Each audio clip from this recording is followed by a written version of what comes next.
This video discusses topics that may be disturbing to some viewers. It discusses cases of missing and or murdered victims whose case was solved using forensic genetic genealogy. Viewer discretion is advised. It was roughly around February of 2020 at the Weyerhaeuser Dock in Longview, Washington, a town roughly 2 hours south of Seattle, where a longshoreman found skeletal remains that appeared to have been discarded in some thick blackberry bushes. When the detectives from the sheriff's office searched the area, they were able to find almost a complete skeleton.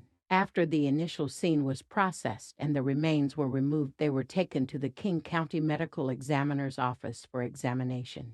It was determined that there were no signs of trauma, making the cause of death to be determined as unknown. Through a forensic odontologist, they were able to make dental records that could be used to try and compare to the National Missing Persons Database. The initial analysis by anthropologists suggested that the remains were that of an adult male who was either Hispanic or Caucasian. Detectives of the Cowlitz County Sheriff's Office began working with Othram Labs, a private DNA laboratory which specializes in advanced forensic DNA testing. Othram Labs was able to do their magic, getting forensic-grade genome sequencing done on the DNA sample, along with them using their in-house genetic genealogy department to try and find the identity of their John Doe. The profile provided by Othram Labs was then given to their forensic genetic genealogists, who were able to find a potential match to a close family member of their John Doe.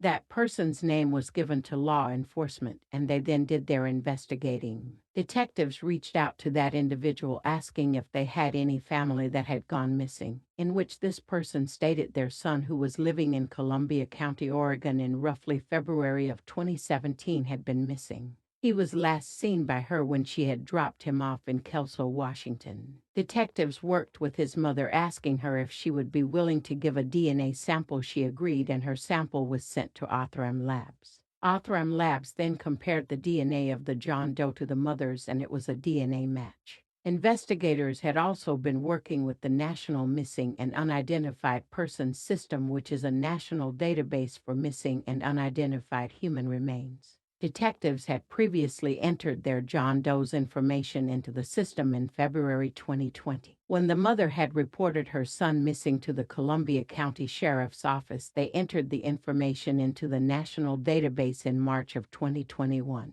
That is when the two cases were spotted to have matched one another, so a forensic odontologist compared the records provided by the family and the records they had from the John Doe's remains, and for the second time it was confirmed a match. The John Doe was given his name back, which was Jade David Fagert. After the second confirmation, Jade's mother and father were able to be given the confirmation of a positive match. They are working on the return of Jade's remains to the family at this moment.